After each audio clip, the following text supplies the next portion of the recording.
Are you looking to establish a powerful online presence for your brand? Look no further than Live the Dream Media. Our team of experts possess the capabilities and skills necessary to make it happen.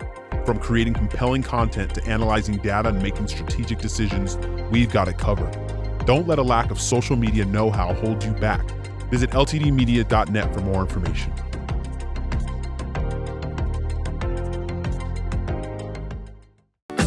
Copper Creek Cookies, Copper Creek Cookies, coppercreekcookies.net. We can print anything on our soft vanilla logo cookies. We deliver them and other sweet treats locally. We are located at 4249 West Ina Road, Suite 121. Call us 520-300-1131. We bake smiles. Copper Creek Cookies, Copper Creek Cookies, coppercreekcookies.net. Welcome back for another episode of Now You Know. I'm back with Christopher DeSimone. We just left so much on the table last time, Chris. Oh, there's always a lot on the table. There was just too much on the table, so we had to bring you back. Well, thanks for having me back. My pleasure. Let's just jump in kind of where we left off with Sure. something that apparently hit a nerve with a lot of our listeners and viewers. And it's so important, and I've quoted this several times. The reading level of kids in our area is abysmal. Matter of fact, when I quote you, math is worth, and worse. math is worth. When I quoted you and the number, and we're going to jump to that clip here in just a minute. David's got it queued up, but I don't give the opportunity for someone to answer me because my number was so obscene based on reality. To me, I was floored that we're at the level we're talking about. So we're going to play this clip real quick, and then we're going to come back and talk it. If you ready, David, let it rip. I love hearing more voices in my own head. So let me ask you a stats question. What percentage of kids at Tucson Unified School District, which is the largest school district in Tucson, K through 12, are reading at the level of grade they're in? What percentage of kids do you think? This is according to the state of Arizona. I'm going to be optimistic, and this number's probably lower than this, but I'd say 2/3, maybe 2/3. It's probably a third. Are at reading level? Yeah. 16%. If it's 2/3, you're great. 2/3 is a champion. 16% of Tucson Unified School District. 12. Amphi's only like 48%. Correct me if I'm wrong. And that includes the vaunted Ironwood Ridge and Oro Valley. My kids went there, actually. I'm just saying.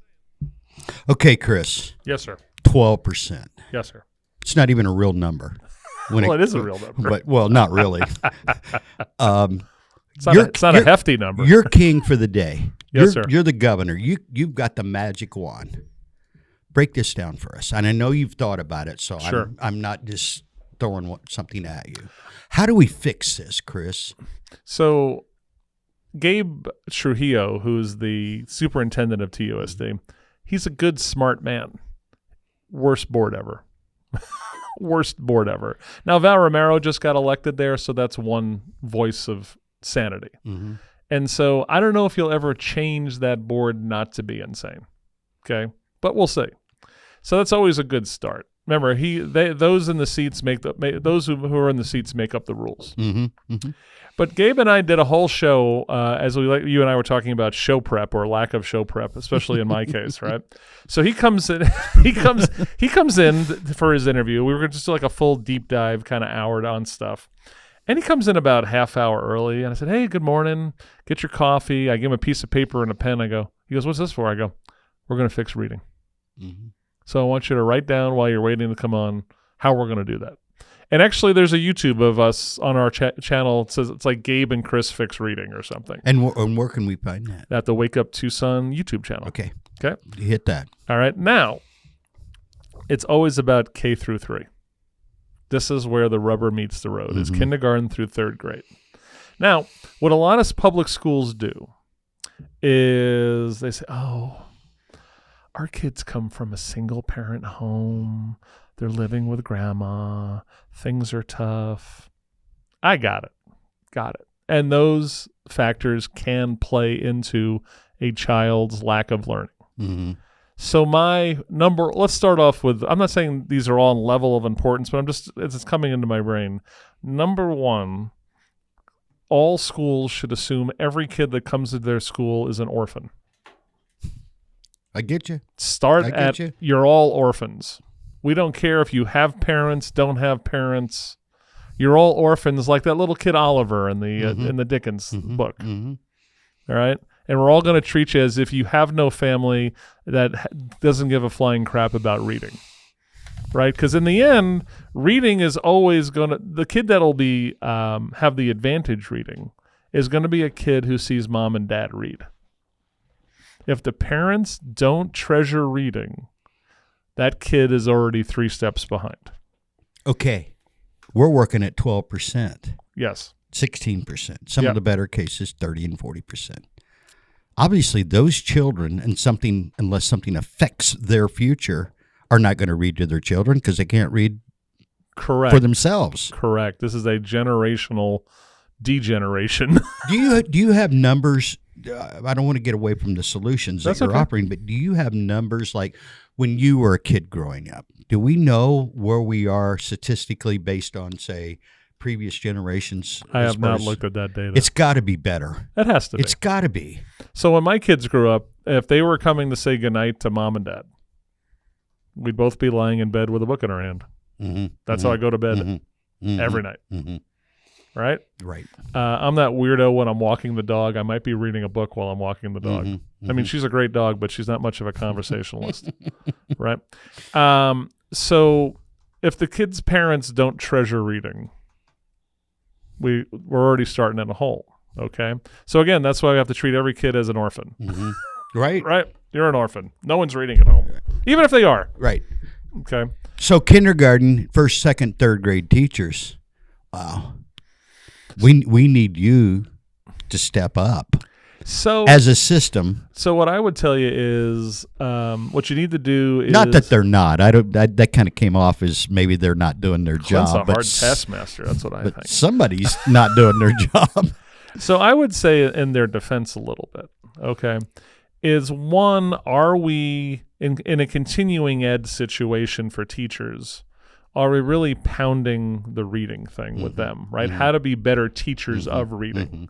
You also have to make reading fun for a kid, right? That's very important. And it's easy to do K through 3. Yeah. Right? Yeah, There's lots of fun books. Yeah. You know, if you gave instead of giving every kid a laptop, right? Everyone's like, we're going to have our tablet, right? I mean, nothing drives me crazy when I have a parents and they're at a restaurant and their 2-year-old is sitting there with an iPad that's way better than my crappy Samsung tablet that I got, right? They got the bumpers on it with a $500 tablet and the kid's playing Fruit Ninja, whatever the hell they're playing on it, right? Yeah.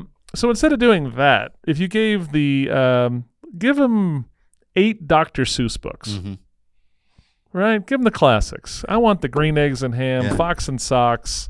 Let's rock and roll. Mr. Mook and Moo, whatever his name was. Okay, if you could do that, all right, where you got to teach. Reading has to be a fun thing. I think you need smaller class sizes at kindergarten. Now we could have a discussion about smaller class sizes. Always good, K through 12. You need smaller class sizes in K through 3. I wouldn't give a teacher more than 18 kids. Yeah. Maybe 15. Yeah. If you really want to be serious about this crap, I think I'd go no bigger than 15. Yeah. I'm with you. Right. Then let's say, and you got to test, right? There's various ways if the kid's comprehending. There's lots of systems that these schools invest in relation to an automated system where if you read, this book, they're going to ask you questions and you're comprehending, okay? Now, if the kid is not comprehending, right, they're just lagging. Stuff happens. Every kid's different. Then what you do is you invest money into a reading specialist that floats between maybe 2 classes. And his or her job is to work with the kids that are struggling a little bit. The other thing in relation to reading support that I'd be doing is how many retired people are sitting on their rear ends right now who are being ignored? Right? This is a generation that treasures reading, most of them, right? They're bored out of their skull, right? So what I would do is go identify, 5 seniors a day And you know what you do? That live in the neighborhood. There's got to be, I bet there's 8 seniors easy within a mile of the school.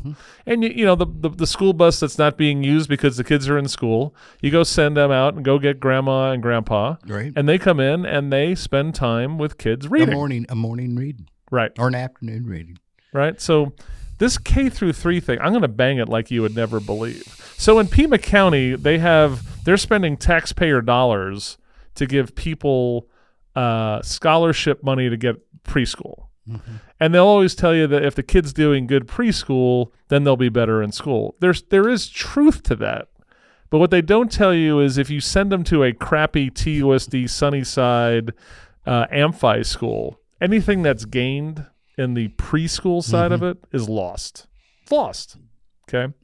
Now, if that kid is not reading near level by 3rd grade, they are going to struggle the rest of their lives.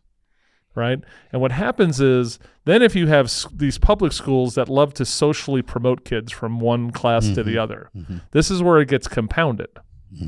Right? Right. And so what happens is we don't want to make Johnny feel bad. We don't want Janie to have to go to summer school. Right? But all those deficiencies, and we keep promoting them, right? They will gather on that kid's brain like barnacles on a ship. And that's why you see kids just hate school by the time they're in high school. Right? And then they're just skating. And so here we are. It's May 16th. Next week is high school graduation. Your buddy Ron's kid graduates tonight. It's true, right?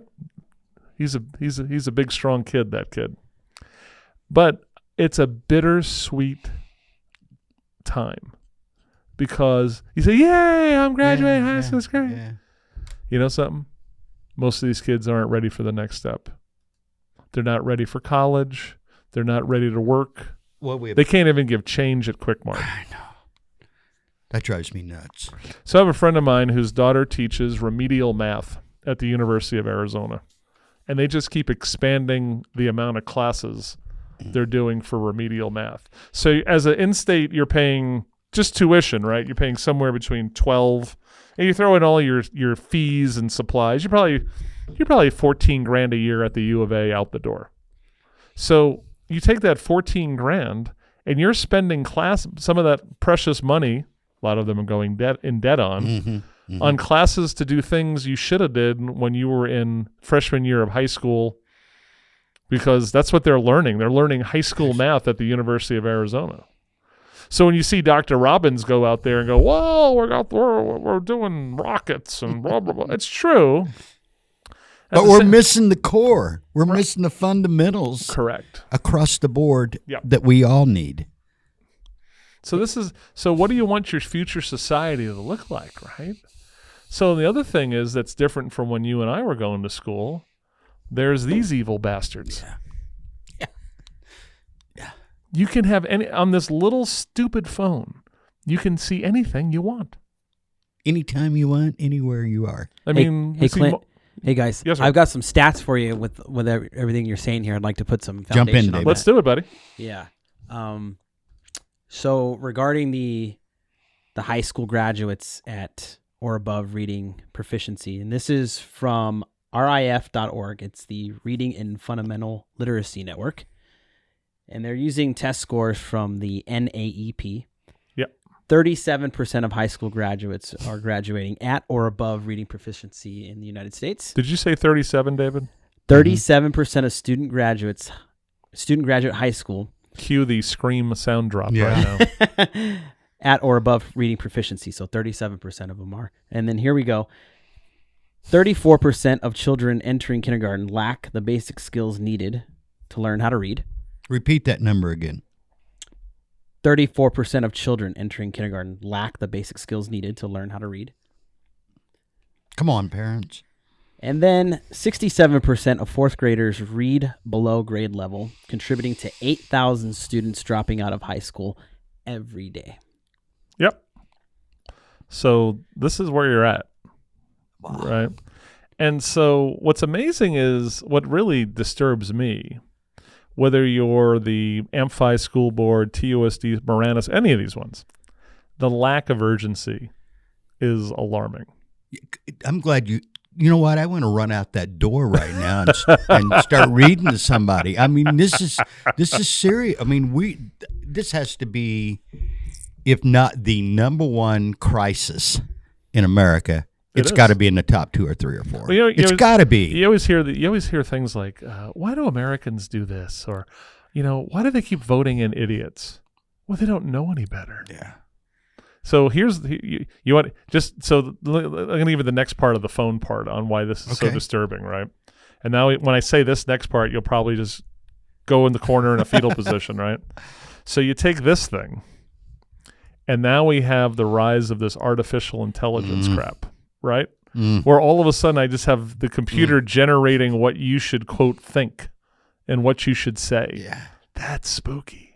And if you have a population that for the last 20, 30 years doesn't know how to read, has almost zero critical thinking skills, and Alexa or your stupid phone is telling you what to do, you're easy pickings. Yeah. Yeah. You're easy pickings. Hey, that AI stuff, I use it. Stop it. I use it. I use some. I don't use it like a lot of people probably are using it. Right. I use it as a thought provoker. I use it to find the word. But I can tell you this, because I've deliberately tried to. I would say less than 50% accurate about things. Right. It can string together a lot of words for you that you can use, but things that I know to be factual, it's just spitting out all kinds of stuff that is just.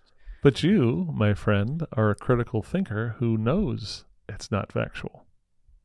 How many of our brothers and sisters are going to take whatever comes out of this thing as gospel? Well, it looks good. Sure. Sexy. I typed something in the other day about my hometown that Right. I know. I know the history of it.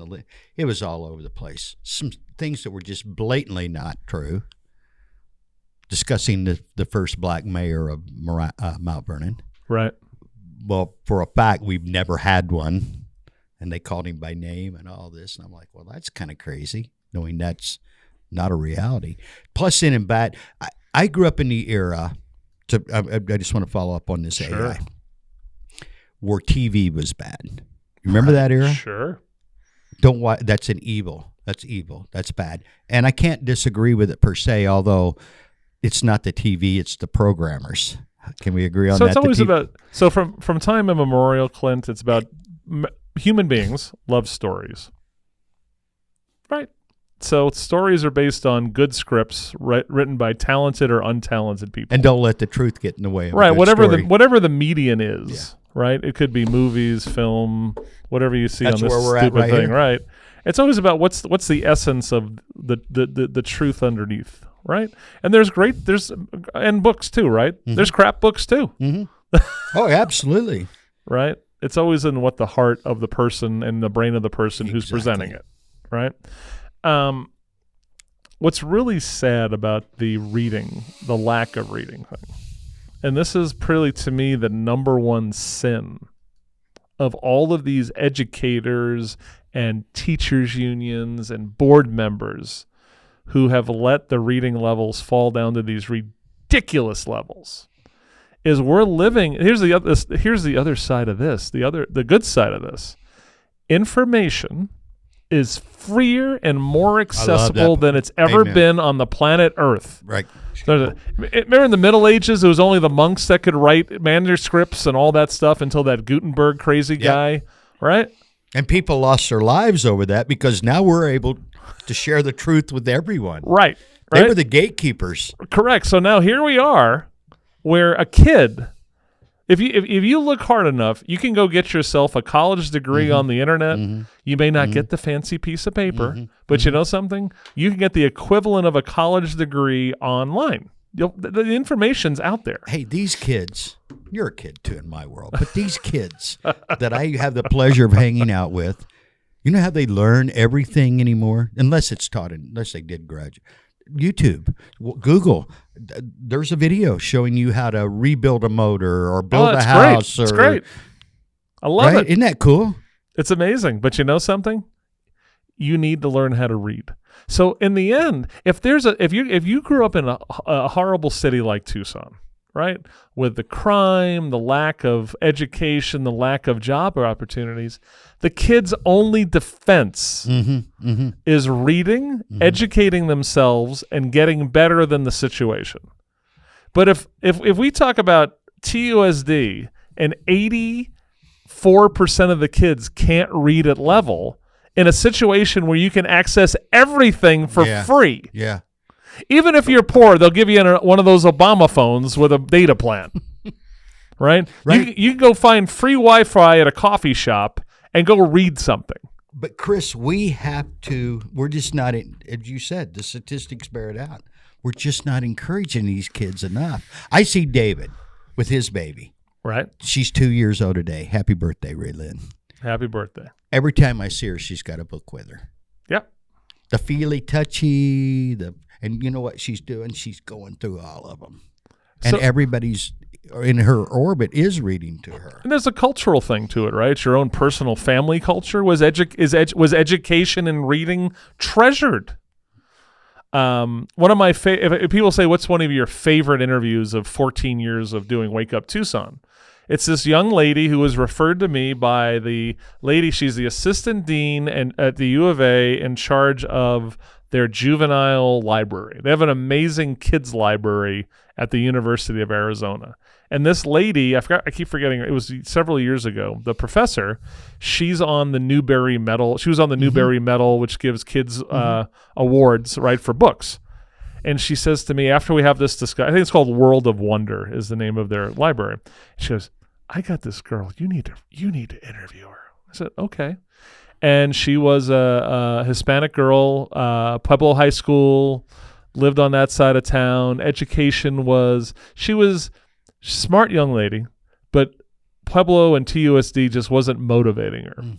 Until about spring semester of her junior year, she meets that teacher who just lights that fire under her. She's like, wow. And she got into it. And all of a sudden, she goes straight A's the rest of the way out.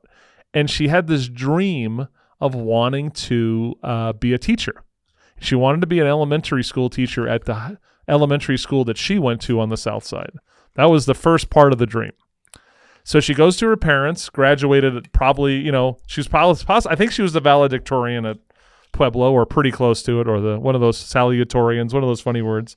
And she goes to her parents and says, I want to go to the U of A and be a teacher. And they're like, no, mija, you should go get pregnant. Yeah. Go find yourself a nice boy and have a family. She's like, what? She goes, you're a girl. We don't do that in our family. So you know what she did? This is like a movie. This is a movie. Better than Hallmark. Okay. She sneaks behind her parents' back and applies for the U of A against their wishes. Applies for student loans. She got a scholarship, and she blew her undergraduate away in 3 years. Oh, that's awesome! Straight A student. She was on the path. Right when you're on the path, right, it clicks in. People will come out of the woodwork you never knew that will help you. She's doing it. So when I met her and interviewed her, she was a teacher at her elementary school and now getting her master's in education. So cool. Right? So she's a superstar. Oh, she is. That's a superhero right there. Right. But there's a cultural thing too, right? There's a personal culture. There's a kind of a family culture that these kids also have to get past. Right? Because her parents couldn't give a crap about education. So how many parents look at K through 12 as free babysitting? A lot. Apparently a lot. They do. Because the numbers aren't just there by themselves. I hate at the beginning. Now, my kids are all out of K through 12. Okay. They're in their 20s. I hated when you'd be with parents in August. Yeah. And they go, thank God these kids are out of my way. They're yours. First day of school, the mothers are getting together and having let's have mimosas because we got the kids out of our life. Well, that kind of pisses me off. Yeah. Some of them were depressed that summer was starting again. Oh God, the kids are going to be around the house again. What are we doing here? Yeah. Right? I loved the first day of school. I loved it as a kid. I loved it as a parent. Right. Right. All of that hope. Right. Yeah. And you're New like, season. We're all good. yeah. It's like opening day of baseball. Hey, you know what we got to do? Yes, sir. And we're going to have to figure this out over Sure. time. Yes. I mean this, Chris. You and I, LTD, David, we're going to have to put boots to ground, if you will. I'm going to start reading to kids. Sure. Let's just take it upon ourselves to organize a group of people that want to go once a month. I'm not expecting people to go every week. Well, is there a group we can join? How do we do this? So there's definitely there's like a place called Literacy Connects. There's the Literacy Tree, and they're out there. They're out there. I don't know how out there they are. Like, I know our friends at Rotary, literacy is a big thing for Rotary members. Mm-hmm. Right. So I know, like, when the Tucson Rotary does their big car show, they raise $180,000. A good chunk of that does go to a Literacy Connects or Literacy. So they're out there, but it's not enough. No. It's not enough. No, right? not until we get those numbers north of 50. Again, there's no urgency at your school boards, bro. We got to start running. You got to get. We talked about this the last time, Steve, Chris. People have to step up and get out of their comfort zone. Hey, I know it's tough to be politically involved. Sure. I deplore it personally. Right. But they've got to do it. I'm sorry. If you're the parent or a grandparent of a child, it comes to a point in time where you got to make a your stand. indifference becomes abdication of your responsibility to make your place better. Are you guilty of that? Because I know I am. So the question is, so when you say, so my thing is that I just don't do radio over the years, right? I have worked on campaigns. I have shot down. Most of you have no idea what we have done in relation to shooting down bad bond packages from the county. We have run candidates. I have run campaigns. I have donated. I have raised money. So I'm in the trenches. And again, like I've said, I don't run for anything right now because I can't do radio and run for office. So, we're going to work on that. I heard that. That may happen one day. So, yeah, and we got actively involved. As a matter of fact, we're spinning off LTD to one more corporation that is exclusively for campaigns. Because last season we had to use LTD, which I don't mind doing, but let's give a little bit of space between that corporation and the corporation that's actually running campaigns. So we've already been asked to help next year. And I do think that's important, but I don't think it's more important for sure than getting into schools and so you're in Marana right now. So you have one really good guy named Tom Carlson. Yeah. Right? Well, first of all, you should get Tom Carlson. Have him do an hour with you. We'll do that. Right? His name came up yesterday in conversation. Yeah, and so Tom ran for re-election. He had someone else running with him. She didn't make it over the line in this last election, but he needs help, right? So what happened was, what we learned about school boards and also other local things. Let's start with, we're talking schools today, right? Parents had no idea what was going on with their kids at school until Corona lockdowns, right? And here's the worst part of it. They became more concerned about what was going on with their kids because now the kids are stuck in the house. You've crimped mom and dad's style. Yeah.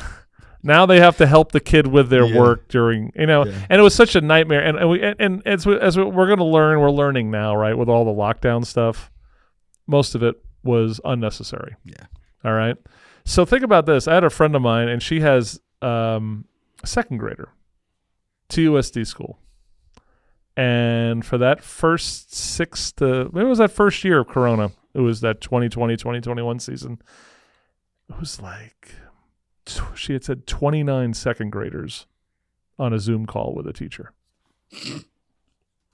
Come on. Right?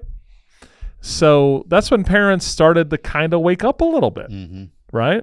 Then some of them were just not inconvenienced. They were watching what was going on and listening to what their kids were learning or not learning. Now all of a sudden, mom and dad start showing up and start yelling at board meetings. So we saw that. But the problem, we did it a little bit, but we didn't execute the judo flip of taking that anger and concern and converting it into wins on school boards. right? So like Catalina Foothills got problems. Okay, they're one of the better ones. They're better capitalized, but they have some social problems over there. And 3 people ran. They didn't make it, but at least they ran. Mm-hmm. But I don't think we converted enough of that concern and anger into wins on school Right. boards. Because in the end, it's always school boards, right? Because everyone wants to blame the superintendent. That superintendent sucks. That's the school board. Yeah. Right? They hire that hired person him. and they manage them. I And then also one more last thing. And then superintendents, this is where it works, right? You hire a great superintendent who has to hire great principals and then give those principals autonomy to do their thing. That's a winning formula in school districts. boy, I'm going back to what David shared. 37%. Yep. In Those the United States, those the numbers- greatest country in the existence of man, or so we say, Right. and 37% of our kids can read. Well, when you look at our global competitors out there, right? So people will say, I can't believe we're bringing all this foreign labor in on H-1B1 visas. Mm-hmm. I'm not. Yeah. Well, It's not surprising at all, is it? so they're smarter, and they possibly do it for cheaper money Yeah. than an American would do. And maybe a little better work ethic. Right? No. To me. So if you're Less money, smarter, and to work harder. So Come on. So the other part of this whole insidious situation, when we talk about workforce and how this moves through, right, is how many. So Congressman David Schweikert, who's been in Congress seat for at least 12 years, and David's senior member of the member of the Ways and Means Committee. So he has the best economic data. There's no better. He comes on the show every Thursday for years. Great guy. Very, very one of the smartest people in Congress, and not a lawyer, which helps. Yes. And he'll tell you that there's this big concern of how many people from the coronavirus lockdowns on have just dropped out. I said, what does that mean? He goes, we can't find them, especially young men. So we know young women have been pounding the college circuit doing that and doing it better. I think our last conversation, he said that if you look at the incoming freshman classes, it's a decent proportion of boys and girls going into school, but the girls are graduating at double the rate.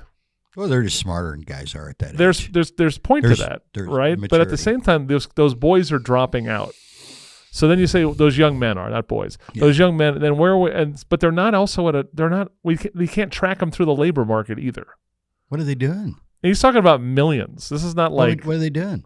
So either they are sitting in mom's basement, playing gaming? Call of Duty, Yeah. eating Cheetos, right? Yeah.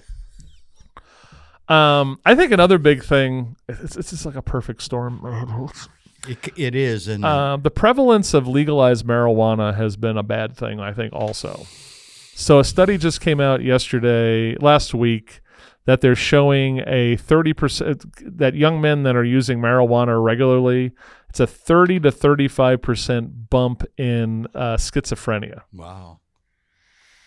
Right? So as you know, I'm a foodie. I have a lot of friends that are restaurant owners, and they've seen this weird trend of the young guy, sometimes a gal, but usually a young guy, who says, yeah, I want to work.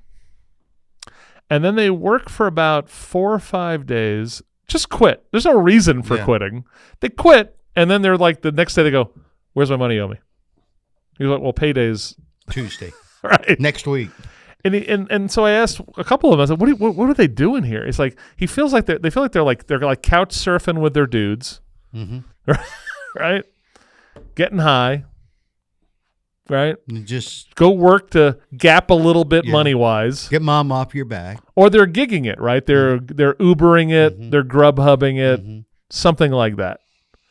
And so they're not on a path to anything. They're just listless. Right, like a boat caught in a dead current. Yeah, and we got millions of those. That's another part of this that's frightening. I was working yesterday on doing some stuff about ambition. Let's celebrate ambition. Sure. Let's always have a goal. Everything at my age, I get up every morning. You do too. Excited to do what I've got, what's on my agenda today. Me too. That's fun. And I want to push, David and I, we talk all the time. Let's push ourselves a little more. Let's try. We're doing some things with this podcast that was in addition to some of the stuff we've done before. Right. Playing clips and stuff in there.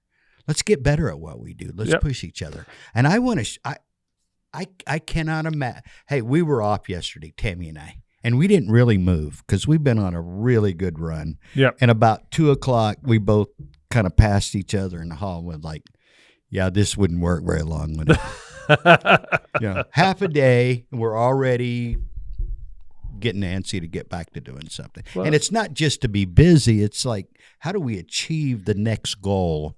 Positively participating in the rhythm of life is with intention. Yeah, is the healthiest thing for you. Yeah, like we're wired that way, aren't we? Isn't that the way we're? Like, not everybody. Well, I know. My wife is again my compass on stuff like that. She's like, Clint, they don't care about that. But what happens is, right, you talk about that generational thing we're talking about with reading, right? Mm-hmm. So if your generation, let's say 80% of parents gave a crap about it, had to be. Right, gave a crap about reading. It had to be. Right? Then the next generation, it's 60%. And the next generation is 30%. Well, the diminishing returns of this are devastating. Right? But it's also the same with work ethic, right? It's all about absolutely. It's all about what your mama and your papa taught you. Hey, I knew your story from the last time you were on. Right. When you were 11, 12, 10, 8, whatever, you were contributing to the family cause. Correct. Whatever it was. Yep. There was a business in based Brooklyn. On your skill and your age and I carried a lot of boxes full of food, detergent, toilet paper. And I learned with a box knife how to cut them in someone wanted a half case. Yeah, and no to cut it at the top. Yes, split the case inside in half. I know and exactly. Don't cut the product. Yeah, and there used to be a line for dummies like me. I was thinking about a kid growing up. Now, earlier you mentioned class size, remedial, special teachers. We had that even in a small country school. We had split classes, so we have 5th grade and 6th grade in the same room, same teacher, same, and there were probably on average 15 kids in each class. But I remember when we'd have a PTA meeting, enrollment of 125 kids in this grade school, K through 8. There'd be 250 people in the room for a PTA meeting. Yep. Fast forward 30-some years, we were in Phoenix, our kids starting school. He'd been at a charter school. But logistically, it was better to come to our local school. Yep. We were only there a couple of years when we realized this is not working. So first day of school, our first PTA meeting, 900 kids. Tammy, we got to go early. 900 kids. I mean, this place is going to be packed. 7 people in the room, including my wife and a couple of teachers. 7. Right. 900 kids. Right then we went, we probably made a mistake. The logistics kind of prohibited it. It was a long drive to get him where we were going. But we quickly came down here because schools were a lot better, according to good schools and all that. The amphitheater, Marana School District. I'm glad you brought up charter schools. Oh, big fan. So, and this is back to your how do we make it better, right? So the state of Arizona, to the chagrin of the more left part of the world politically and teachers unions, over the last 20 years has been a national leader in what we call freedom education. And it starts small, right? And so I was invited to attend this thing last November up in Phoenix with the Heritage Foundation and the Goldwater Institute, because they were celebrating Arizona as one of the leading states in what we call freedom education. So it's the idea that we want kids tied to good schools, not just geographically to a school, right? Because that makes no sense. No, right, right. Right? There's no reason, just because I live in a district doesn't mean that's the only school I should go to. Yeah. and then you should be strapped like cement loafers, like some of my cousins in the mob would say. All right, you shouldn't be tied down to such a thing. So Arizona has done some great things, right? So first of all, open enrollment. You don't have to go to the school district you're in. When did that happen? That's 15, 20 years ago. Easy. Because I knew it was my kids were already in school when that changed. So that's huge. Yeah. Huge. Yeah. So then we talk about charter schools. In Arizona, there's been a slowdown in charter schools because the charter school board up in Phoenix has been, I think, infiltrated by anti-charter people and then also large charter operators who don't want too much competition. Right. Okay. But there's a truckload of charter schools in Arizona. And there was a great map that they showed. I think it was a gentleman from the Heritage Foundation. I'll see if I can go back and find the slide, the PowerPoint that he used. And I think it wasn't probably Ohio. It wasn't Illinois because Illinois No. can't be Illinois. No, can't be. And they were talking about, I think it was Ohio, and they talked about here's the schools. This is like they showed like all the school districts on a map, and then different colors in relation to kind of like excellence in grades, right? Reading and stuff, right? And they showed that and this year, no freedom education, right? And then 10 years. And what it showed on the map, which was fascinating, was not only as they started opening up more charter schools, and we'll get to empowerment scholarships in a second, right? Is not only were the kids doing better at those schools, but it actually dragged the public schools up because of competition, right? The only thing you're going to change, this is how you change things, Clint, right? It's either change the leadership, introduce competition, or starve it of money. That's the only way you change these dynamics. Okay. So with Arizona, we had open enrollment. Then we had charter schools, right? And the charter school thing's not perfect. There's crappy charter schools. Absolutely. Got to do your research. Right. But I was on the board of the Lehman Academies for a few years. Built basically the basics of what we have: Marana, Oro Valley, center part of Tucson, East Tucson. We have one in Sierra Vista. Yeah, it's like 5 or 6. And then the other thing is these empowerment scholarships. So what they started doing was they would give you like the money that would be given to a child, like kind of designated that this is the funding per child, right? And so they would say is, look, it started off with kids with like special education kids with certain disabilities could take this and go take that money and go to a private school and get a better education. And then I'm sure in those days, the teachers unions and some of these K through 12, or it's K through 12, or, you go to public school or death, right? That's right. They would call, this is a slippery slope. Yeah. You know something? They were right. It was a slippery slope, because what happened was we started opening up those in scholarships more and more, right? So then it became, if your kid was in a failing school, right, 2 years in a row, you can now get an ESA and go to a private school. Right. Well, the last part of this, before Doug Ducey left the office, and you had strong majorities of Republicans in both houses, they opened it up. Yeah.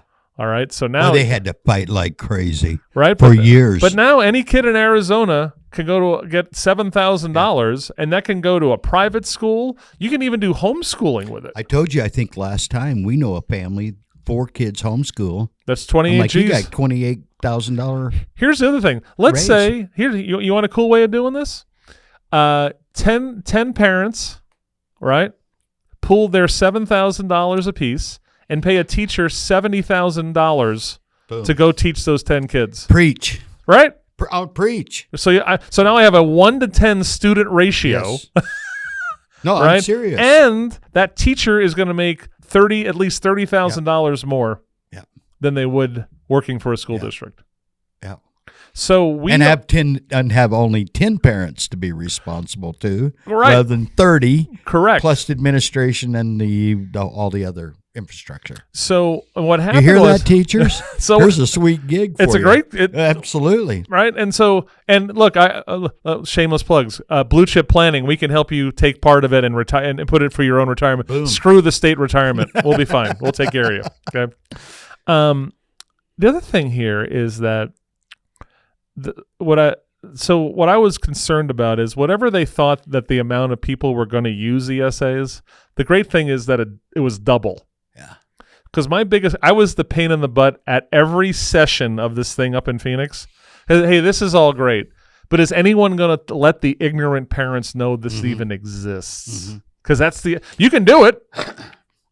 But if mom and pop think, well, I'm stuck at blank TUSD school, then it doesn't mean anything. Yeah. And I was in shock. I almost had a tear of joy in my eye. I went to the old mailbox, right? And there was a postcard that said, "Do you know if your kid's at a school that you don't think's that great, you can get $7,000 from the state?" I was like, "Who sent that?" It was some organization. I'll find it for you. I didn't get one. Maybe my kids are too old now. My kids are too old too. That. Maybe they recognize that. I'm going to try to find it for you here in a second. Wow. I was surprised too. What is the number? Do you know how many people are using the ESA right now? So here it is. It says every student is eligible to enroll an ESA of $7,000. There it is right there. Boom. And when did you get that? Last week? Let's see. It's okay. Well, maybe I haven't had a chance to. Here it is. It's the AFP Foundation. I don't know if that's Americans for Prosperity or not. And then 4745 North 7th Street, Phoenix, Arizona. Oh, that's awesome. Hey, Clint, I've got a number here for the kids using the ESA. How many? So it looks like it's going to be, 30,000 Arizona students are now enrolled in private schools through Arizona's ESA program, which is designed to reduce financial barriers to private school education. This was December 8th, 2022 through the Business Wire. Yep. Okay. Sounds about right. How many kids we have in Arizona in school? Isn't it like 500,000? Got to be. Because it seemed these are old numbers, but I know Pima County was 125,000, and those are old numbers. So that's the other part of this is now this can all go away with a couple of elections. Right. Right. If the Republicans lose the majorities next year, they could kill it. Well, they're trying to now. Katie Hobbs caught crap for signing this budget this year that didn't cap the amount of kids that can go into this thing. Yeah.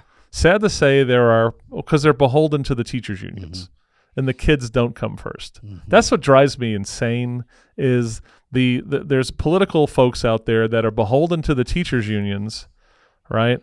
And literally the kids, the teachers, and the parents all suffer in these schools, but you're supposed to suffer along with them. Right. Now, hey, you offered a great solution a while ago to some of this. Which small scale. Oh, yeah. Small scale. But 10 parents pooling their resources. Correct. And with a little bit of side work, you could even bump that up a little more or have a little extra money. I mean, you're already starting with 7 per kid, 700. So let's say you paid the teacher $60,000, which is still $20,000 and they're making now, and took the $10,000 and did that for other things, for supplies, cool field trips.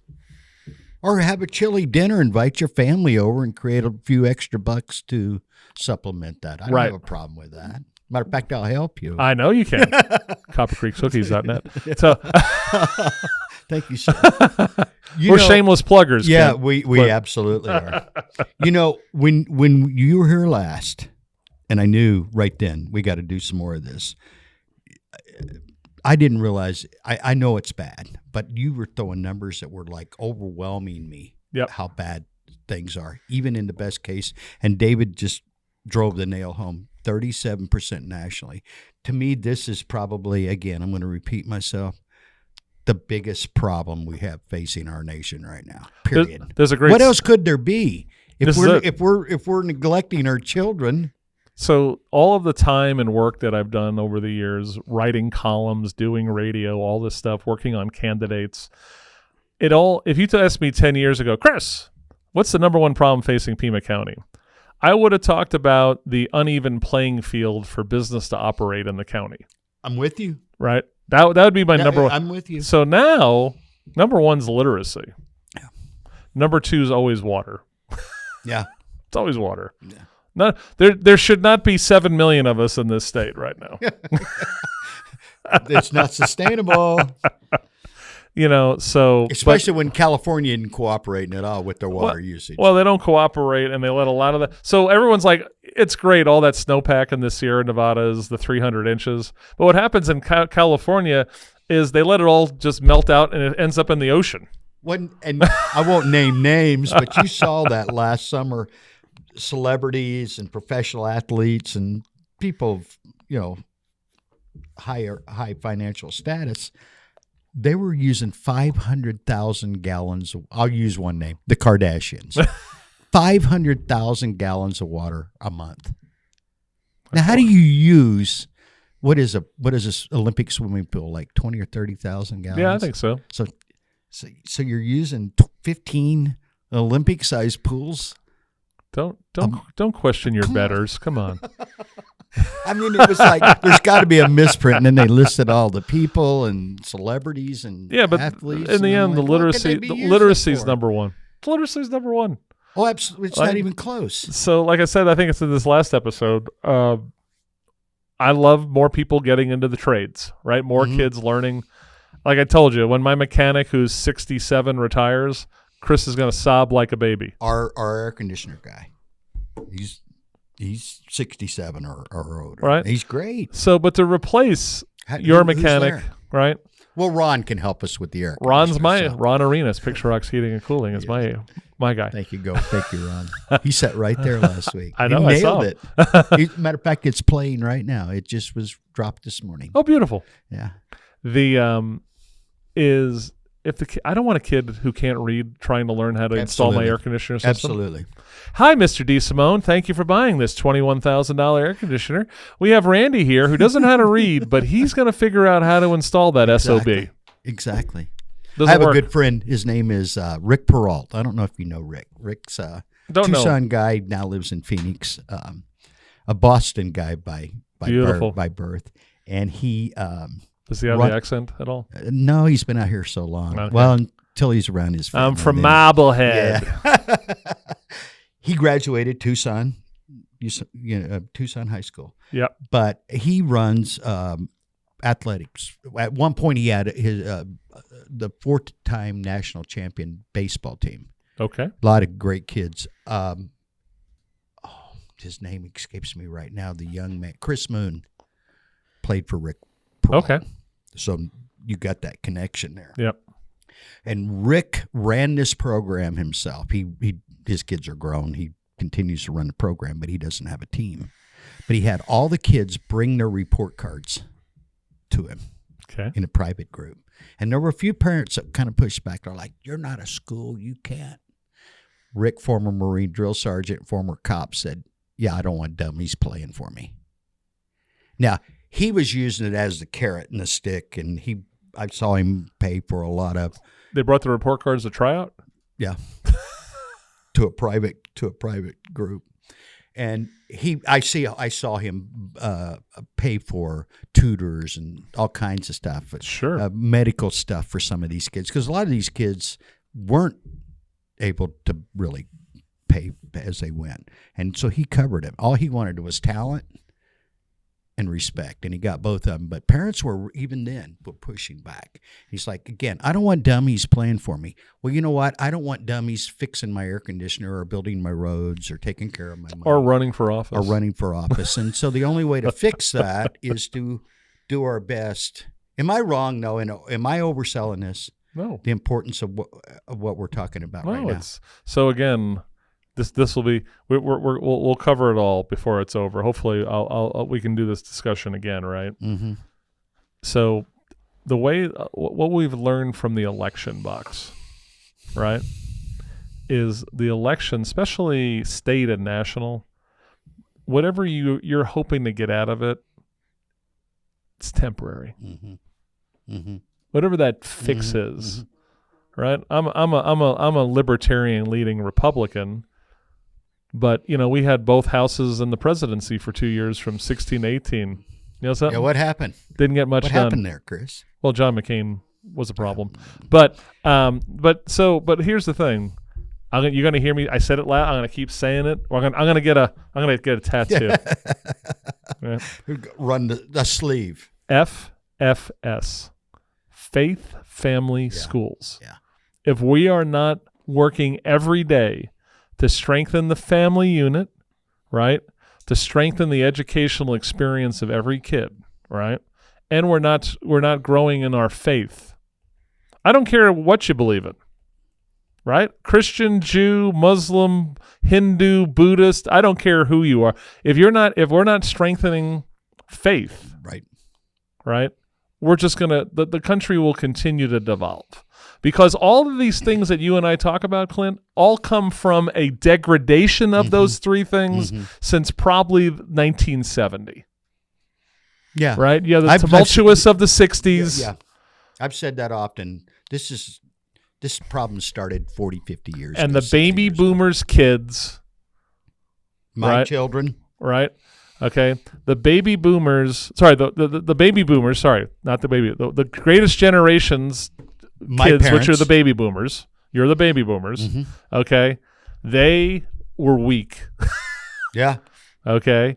They're the ones who infiltrated, basically working in universities, media, Hollywood, government.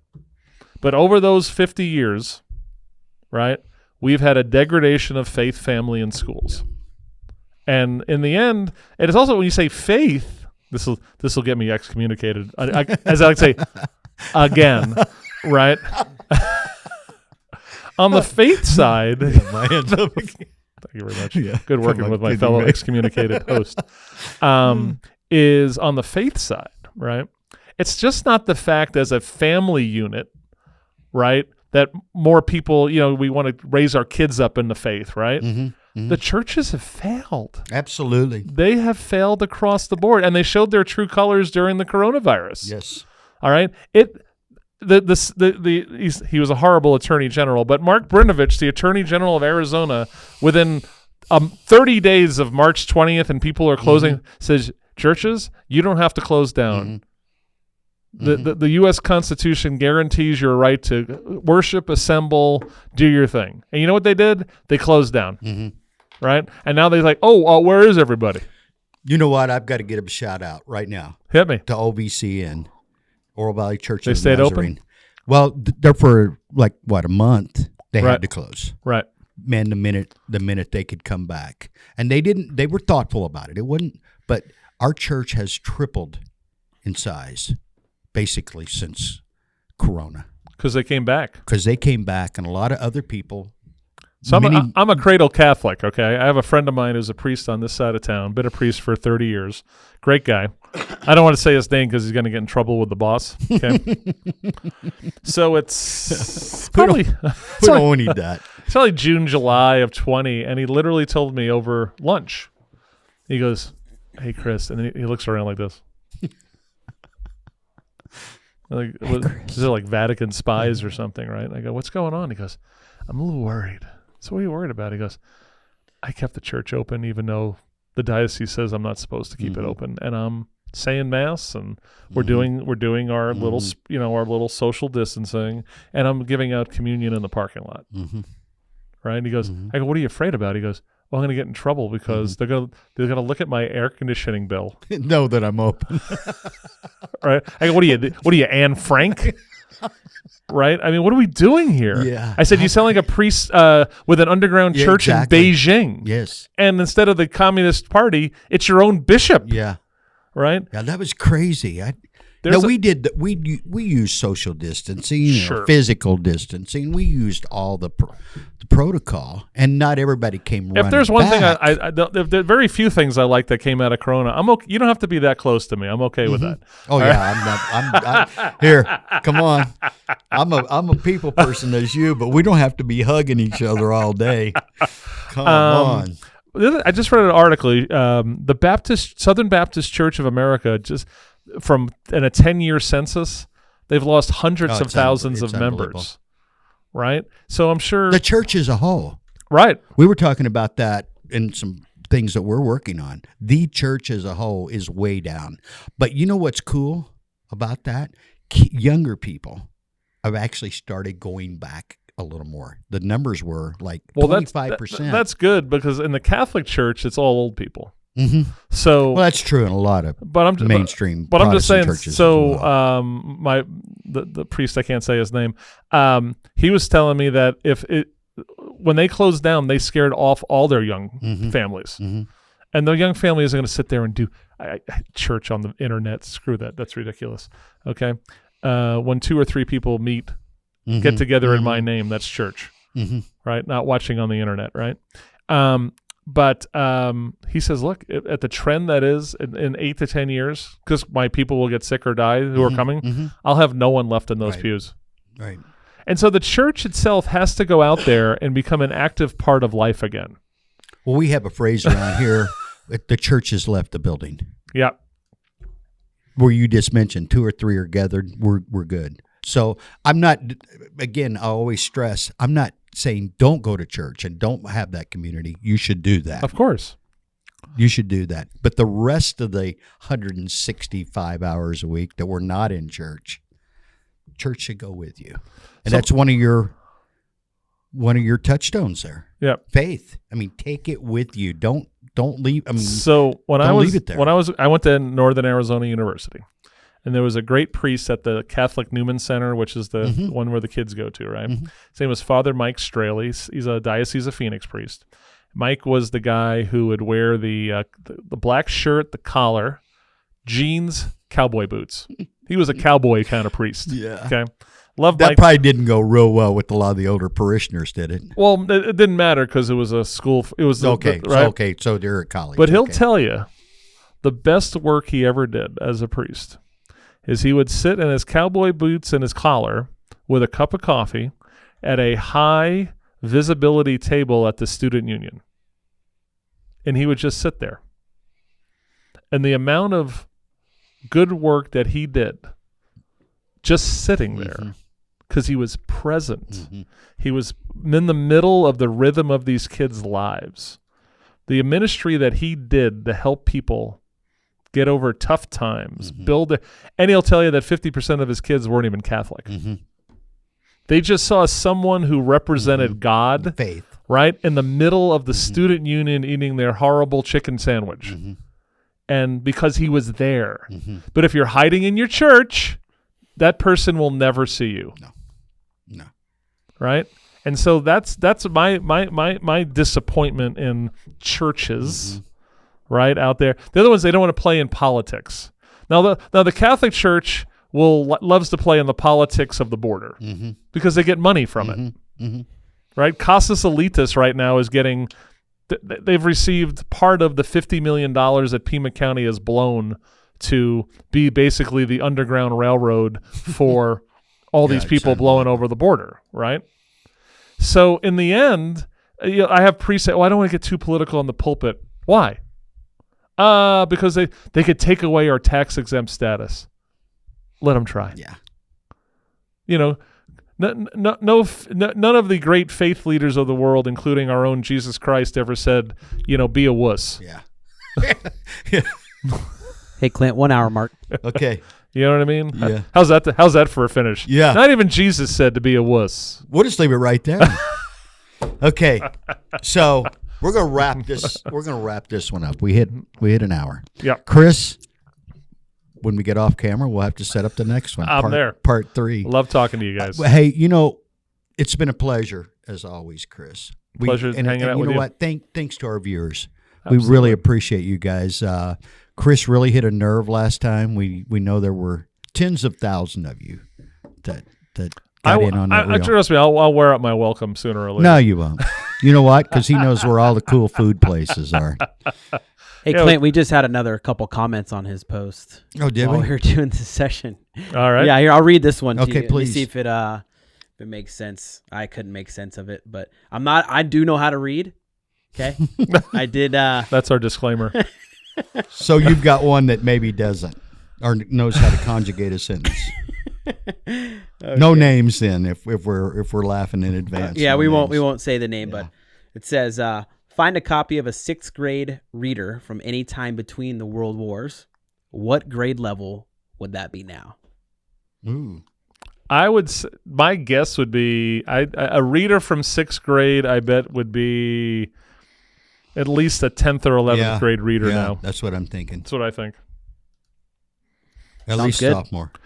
There's Maybe you can go on there and answer that for him, Chris, so he knows who you are. All right. What is that on Instagram? That's on Facebook. Facebook. Okay. Gotcha. That's got to be. You know, I'm thinking about the stuff that we were talking about as kids in grade school. There's that email we that's were been way floating out there. around where it's like it comes up every so many months. Here's a test that a 3rd grader would take in 1940. Let's see how you do on it. Yeah. Right. And Are you smarter than a 5th grader? Kind of like that. And mentality, people are looking at it going, holy crap, this is what they were teaching 3rd graders. Yeah. Hey, you guys want to hear some more of the comments? Sure. Yes. Okay. A lady named Judith, you're not paying enough for education when you get such a low level of reading. A guy named Jim, kids who read have 2 common factors: parents who read to them and parents who read for pleasure. Amen. A guy named John J, this is sad, but at least they have new LED lights to read under now, right? He tagged somebody in that comment. I saw something. I think it was the TUSD. So, but I won't go. I don't want to rattle too many feathers. Another one from Marlon. Maybe we should take more money away from schools. So kind of a opposite approach. And then a guy named Wright, the dumbing down of America, and it's all planned. You can Google that. Yeah. So there's one thing I do want to address on that please. is money. Because the teachers union side of it will say, because you'll say Arizona is the 47th per funded child, right? And they always love to say that's why we suck, right? Well, when you look at other states that have amazing amount of monies and their kids suck too, right? Money is a big part of it. I think it's not the only thing of it. The next time we get together, because we'll talk about this certainly at some level. I looked it up just the other day, and I don't have them right at my fingertips, but I do know this. New Mexico is at the bottom with us. Yep. Washington, D.C. is at the bottom with us. Washington, D.C. was, I believe, on this last one that I just looked at, 50th out of 51 and yet they were the 8th most funded organization or district in the United States. So that has no bearing. I got a movie homework assignment for you for the next. And if you've already seen it, let me know. Okay. I want you guys to go watch a movie called Waiting for Superman. Yeah, no, I haven't seen it. And it's about how important the Superman moment is. There's only so many spots in a charter school in horrible DC schools, and these parents that are mostly African American are praying that their kid's number gets pulled to take them out of their horrible school, whose reading levels might be worse than TUSD. Okay. New York City is the same way. New Mexico was at the bottom of that list, 51st. Yep. And they were, I think, 25th. So they weren't like at the top, but you have they to were have way money. better. You got to have money. And we probably don't spend enough in Arizona, but I don't think that's the real determining It's like in factor sports, in right? When you have a team that has a huge payroll, but somehow they still suck. Yeah. It's the same thing. Yeah. You need coaches. Yeah. You need, the system, right the organization has to work together. Correct. Not like the Bulls with what's his name? He said it was all the organization. No, you had Michael Jordan. Come on, it makes you. He had great role players though. He had Scottie Pippen, Rodman, and Steve Luke Kerr, Longley, and Steve Kerr, Paxson, Horace Grant for the first three. We'll just vote a whole episode to just sports. Luke Longley, yeah, he got left out. He got his feelings hurt. Luke was actually a pretty good. They needed him. They wouldn't have won that. You got it. Still takes a team, kid. Yeah, 7-2.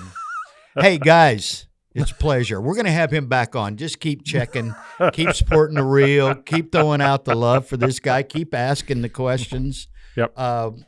We got work to do.